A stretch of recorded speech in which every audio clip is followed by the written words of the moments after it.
This is $2 vanilla extract. I'm using the price per ounce, but this is vanilla extract that I got from Costco. This is their Kirkland signature brand. They had it in a big bulk and comes out to about $2 an ounce, which I will be using as the comparison measurement for the entirety of this video. I like using this one because anything that comes from Costco, especially under Kirkland, it's pretty solid. It's not sponsored, just a personal preference. And these are $10 vanilla beans. I referenced a couple of calculations through Google, but it takes about $10 of these vanilla beans is roughly the same as $2 of the extract. This is from a Halala Vanilla, also a personal favorite brand of mine, very eco-friendly, humane, and just a really cool business. I personally love the vanilla products they put out. This is not sponsored by them, but again, I'm just comparing two of my favorite vanilla products. Our vanilla beans are roughly $2 to $3 a pop. I got them for a little over $3. So for this video, 3 of these vanilla beans is gonna be the same as 1 ounce of vanilla extract.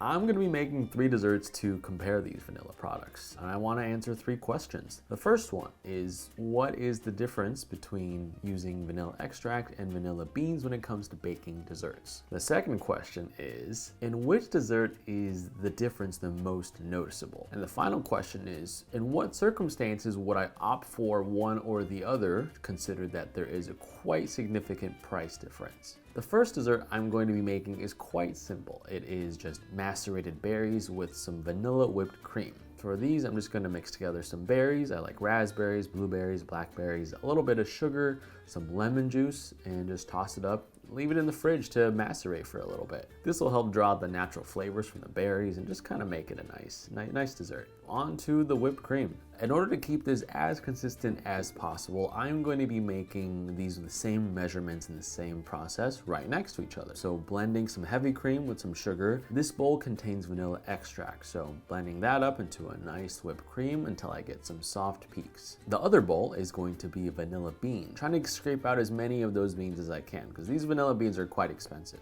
So after both whipped creams have been whipped, you can already see that in the one with the beans, there's a little bit more of those flecks from the vanilla beans just speckled throughout. Whereas the other one, it's just vanilla extract, so there's not really anything crazy going on. So to plate up, just a spoonful of these berries all over the plate and some whipped cream to go on top, followed by my favorite part about this dessert, which is actually this lime zest. I think it adds a nice freshness touch. It's just a nice little, hello when you eat the dessert. So that's how I like to enjoy it. And tasting these, the vanilla extract one really comes in strong, get a strong vanilla flavor because this was literally added 5 minutes ago.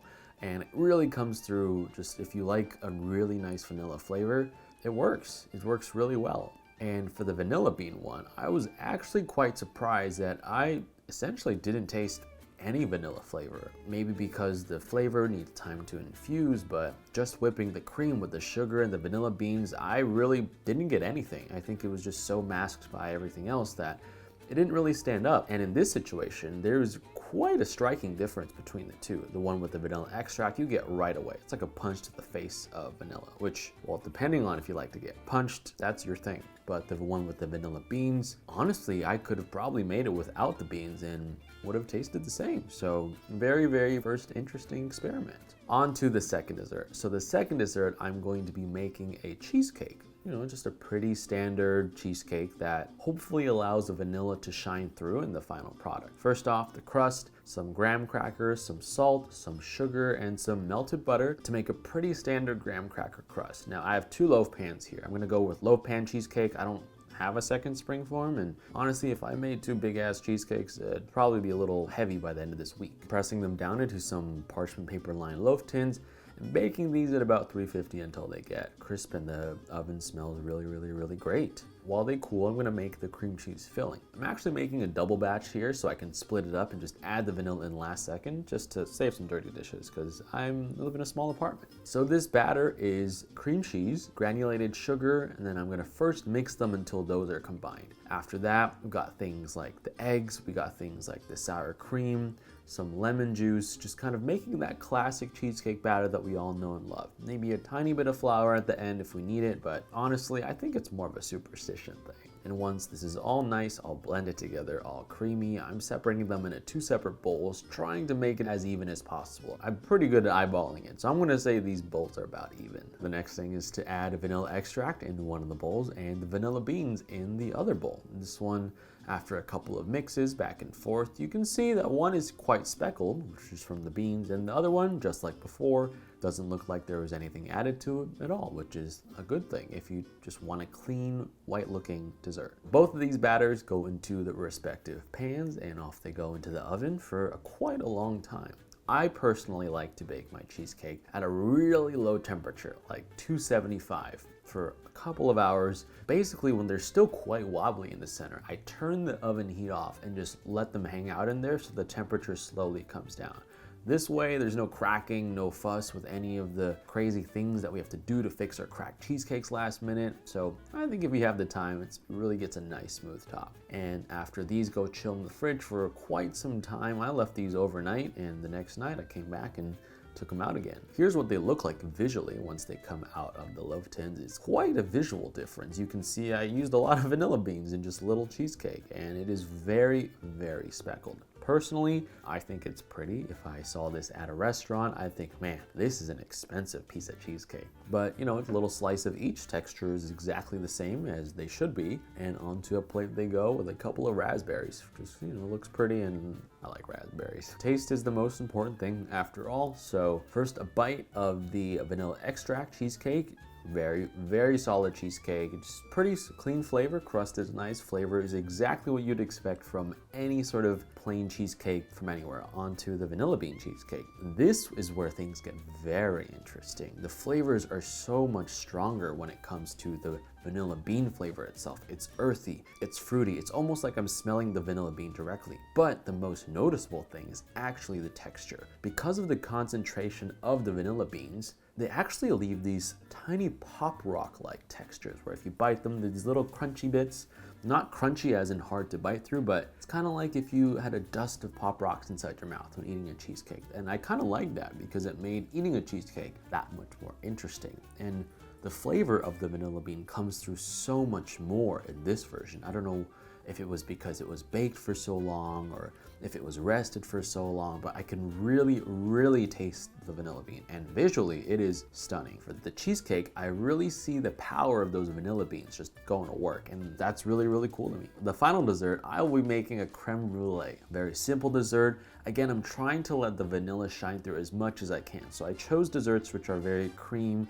or egg based to not hide in any of that vanilla flavor. Crème brûlée, very, very simple. Just egg yolks, some sugar. I like a little bit of salt in my custard. I think it helps with the flavor a lot. Enough cream, about a cup or so, whisk them together, and last but not least, the vanilla. And after pouring that first one into a ramekin, I'm doing the same process again with the other vanilla beans. I'm trying to whisk it together to try to get those beans to be as even as I could, but as you can see when I poured it into the ramekin, there's these little clumps of beans, which hopefully won't ruin the final product, but I definitely could have done a better job at dispersing them a little bit more evenly. Both of these go on a tray, a little bit of water just to make sure that the bottom doesn't get too hot. And again, I like to bake these quite low at about 275 or even 250 for quite some time and let them finish in the oven with the door closed.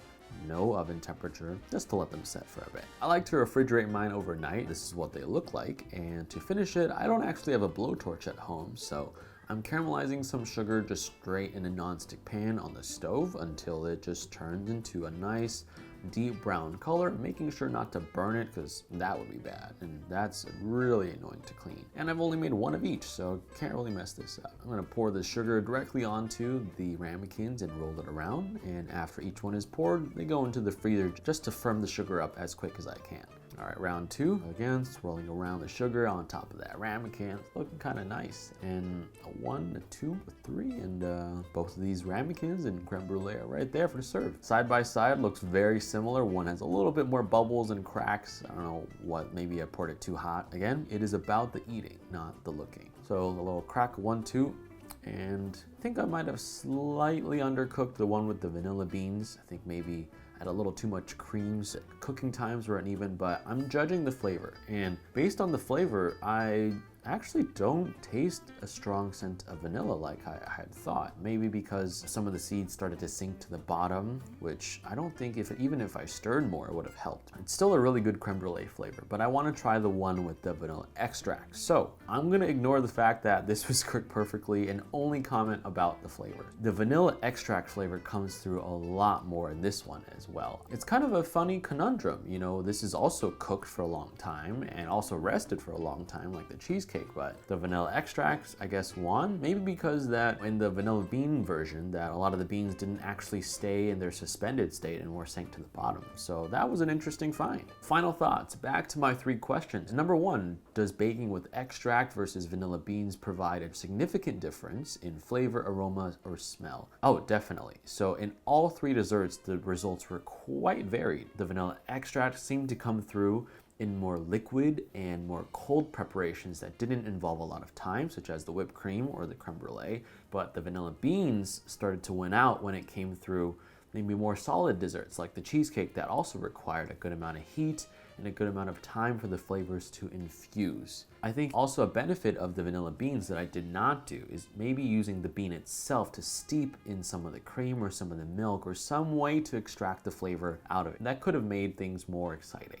Number 2, in which dessert was the difference the most noticeable? It was by far the dessert with the berries and the whipped cream. Using the vanilla beans in freshly whipped cream was basically as if I didn't use them at all. But the extract just punched you in the face because it was so fresh. It was about 5 minutes from incorporating the ingredient to having the ingredient in my mouth. I would say that that one was actually the most striking when it comes to difference. Even though the vanilla bean studded whipped cream was pretty, it didn't really hold up to its flavor. Question number 3, in what scenario would a price justification be made? Honestly, in this experiment, I really wouldn't say that spending an extra $8 per ounce of vanilla extracted from the bean or the extract would justify itself in common desserts, unless they were desserts that were presented visually and also desserts that may have been more on the solid side, like a cheesecake or even just a straight up vanilla cake with vanilla bean frosting or something like that. Personally, I like desserts like creme brulee or whipped cream that are on the lighter side, a little bit more creamy, and for that, I would say the extract is more than enough flavor you need. If you just want more of that vanilla flavor, add more extract. But I will say that if you're someone that likes to take on food projects and experiment and see differences in what you can do with the vanilla bean, that is something you might want to purchase because you can also use the bean itself to steep in cream, make vanilla syrup. Also, you can make vanilla sugar by putting the bean with sugar and just letting it sit. I think if you're down to have a little bit more fun and shell out $8 more, vanilla beans could be fun for you. I went into this thinking that there would be a huge difference and almost a bias towards the bean, but based on the desserts that I made in the video, I would say that they're pretty much neck and neck with the extract edging out on top if you find really good extract. With that being said, I still have a lot of dessert in my fridge. I'll see you guys next time. Peace.